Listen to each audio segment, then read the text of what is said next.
it's Eric Pappenfuss. It's Friday, so it must be a buy day. I am newly shaven and ready to be back here in the studio and for us to travel back in time to the Renaissance. Ooh. And we're going to look at two of the oldest books we have here at the Scholar. Sound interesting? Yeah. One of these books has a mysterious book plate with a royal connection. All right. And both of these books came to us within the last month. We're going to start with this book. Now, first thing you're going to notice is it's in vellum, which is standard for a 16th century book. Second thing you're going to notice is that it was published in 1532, which is pretty old. And it's the works of the Roman historian Florus, who wrote a fair number of interesting things, including some poetry about the Roman Empire. That in and of itself is maybe not remarkable. But what is remarkable is this book plate in the front of the book. And when I purchased the book, I didn't know anything about the book plate, but how does that book plate speak to you, Amanda? That's a royal crest right there, I think. Exactly, right? I mean, you certainly have a crown and you have a royal crest, and that got me intrigued. So I used the motto to identify. Can you get the motto here, which is Su Deus pro nobis quis contra nos, which means if God is with us, then who can be against us, which is a pretty good thing to figure out whose book plate it was. And lo and behold, turned out to be the Duke of Sussex. But not that Duke of Sussex, the original Duke of Sussex. So let me show you. Currently, Harry's book plate looks like this, Amanda. That's the current Duke of Sussex's book plate. You can see he changed the original Duke of Sussex motto. Now it says Victoria for him. I don't know why he did that really, but maybe he didn't want God in the. But otherwise, it's pretty much the same. If you go to the official royal website, that's what you have. Now, who was the original Duke of Sussex? Well, turns out he was one of the younger sons of George III, and he had asthma as a kid. So he was unable to go into the military or politics, which is what you would do if you were sort of a younger son. And King George made him the Duke of Sussex, and this would have worked out great because he had an heir, but unfortunately he did not obey by the Royal Marriage Act, which was that the king had to approve of your spouse. He actually got married twice, Amanda, and neither time did he get his father's permission, which just meant that the dukedom died with him. And then it was able to be revived, here recently, which I think is pretty cool. Yeah. Now, what's interesting about the first Duke of Sussex is that he was an amazing book collector and bibliophile, and he amassed the most incredible library that had ever been seen. And he housed that library at Kensington Palace. And so this book came out of Kensington Palace. So we not only have a royal book plate, but we know where it was. If they hadn't marked it out here, we know it was volume 7, row E, so we know about where it was. But also as a part of this book collection, just to give you a sense of the quality of books in this book collection he amassed, he also had a Gutenberg Bible. Whoa. And his copy, the Duke of Sussex Gutenberg Bible, was the last Gutenberg Bible to sell publicly at auction back in the 1990s. And it sold for several $1 million. And today that copy is worth probably $35 million if there was one. It's one of the few copies that was complete. And if you go, you know where it sold to? It sold to the University of Texas. They used a lot of oil money. And if you go to their website, you can see their copy of the Gutenberg Bible. And look what they have in the front of their copy of the Gutenberg Bible. This is from the University of Texas website. It was volume 1. So obviously the Gutenberg Bible got number 1, and this was, this was way down the line. But that is still really cool, and it shows you the connections. Now, if you don't know the Gutenberg Bible, Amanda, that is, of course, famous because it's the first book to be published with movable type on a printing press, and it marks the dawn of the sort of printing revolution. And it was a rare book even then. But when the Duke of Sussex died in the 1840s, it sold along with the rest of the library. In fact, he had amassed such a library, he'd gone deeply into debt. But instead of gambling it away or drinking it away, he had bought it away with books. And so he had to sell it. And do you know how much his Gutenberg Bible sold for at auction in 1844? 30,000 pounds. Oh, no, just 190 pounds. So it would have been a really good purchase if we could have gone back. All right.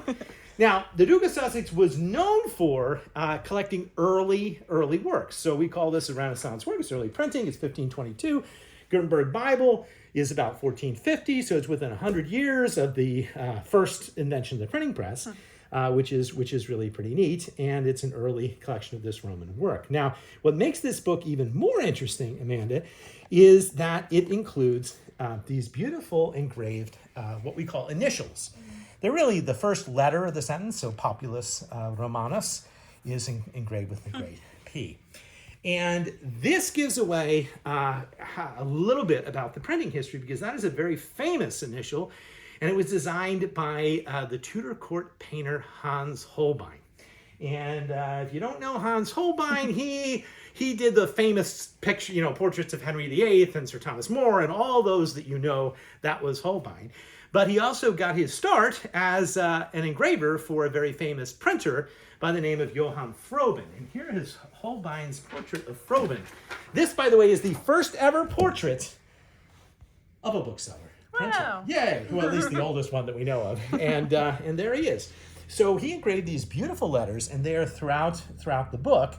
And this was not published by Froben, but was published by a different person. And it turns out that when Froben died, his widow married again to this particular printer, and the presses were used to publish this right after Froben's death. And that's sort of cool. If you look in the back of the book, which is very common, you have this sort of wine glass motif for Renaissance books of this era from the continent. And there he is, Johann Hervagium. That is the printer who married Froben's widow. Oh. And carried on the printing tradition. Now, also in this book, which I think is worth noting, is that there's initial after initial after initial.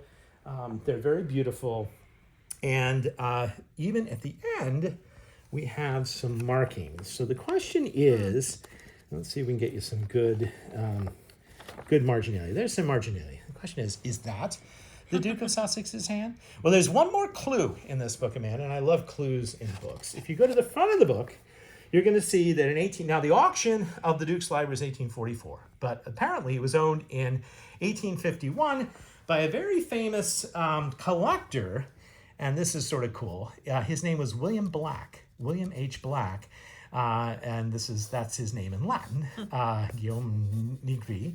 And he was the head of the Public Records Office. So he's a famous archivist and a famous historian. So perhaps he also made the notes in the book. We don't know.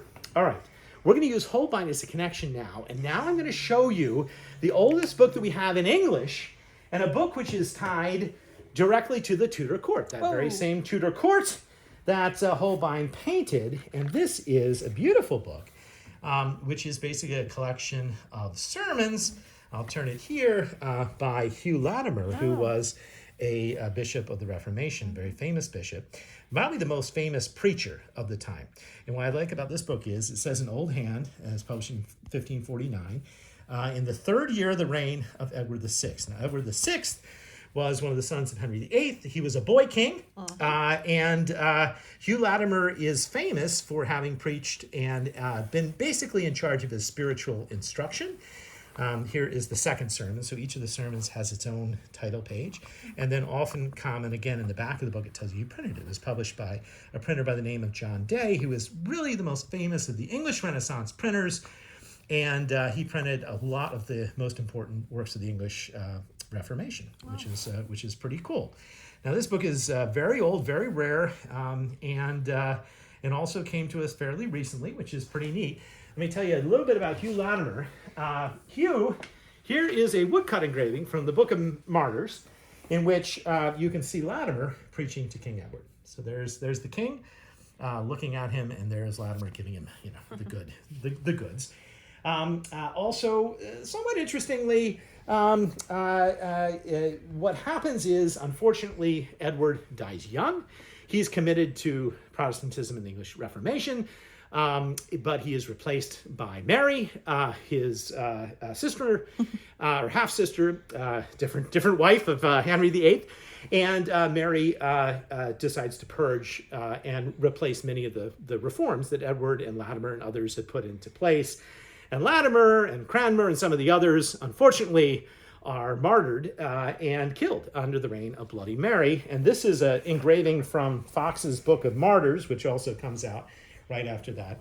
And this is sadly showing Latimer being burned at the stake. And he was burned at the stake for being a believer in Protestantism. Yeah.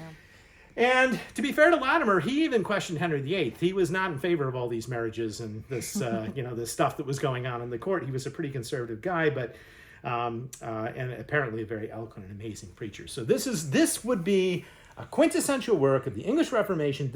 His sermons would have been what you would have read if you were a good Protestant at the time. Here's another interesting thing to see in this book, Amanda. Look, it has a lot of what we'll call sort of court hand or 16th century hand in it. Yeah. I like this because you can definitely make out the word eating there, right? If you look up here, it's about sort of drinking and eating to excess and why that is not a good thing. And I wonder if that was directed at Henry VIII. What do you think? Could have been, might have been, but that's the story. All right. Wow. Well, that's our trip down to English history and the Reformation. We are now going to end with something very British, a funny book that just came into the sort room. I couldn't think of anything more British, actually, than this amusing book. Uh-oh. Distinguished Extinguishers. And do you know what they're referring to? Can you figure that out? It took me a minute to figure out what on earth is going on. Is it fire extinguishers? They are candle extinguishers. That's right. You know the difference between, here, this is a good trivia question. Okay. The difference between a snuffer and an extinguisher? Chemicals? Sort of. Snuffers happened before the self-extinguishing wick was invented in 1830, and you had to trim them so that they wouldn't fall and start fires. After about 1830, you could simply extinguish them by putting these conical things on top of the candles, and of course, there's an extinguisher for anything. I mean, you can have the monk if you're very religious. You can have the owl if you are just or if you would like. And you're into the royal family, you could have had the young Victoria. She could extinguish your candles at the end of the night. Or even today, you can get the Queen Mother. Yes, you still can. Limited edition, only 1,250 in the world. Distinguished Extinguishers are an amusing book proving that people collect anything you can think of. And what a cool book of photos that is. Well, anyhow, thanks for watching. I hope you'll watch next week and every week, Fridays at noon, for more adventures in the world of books.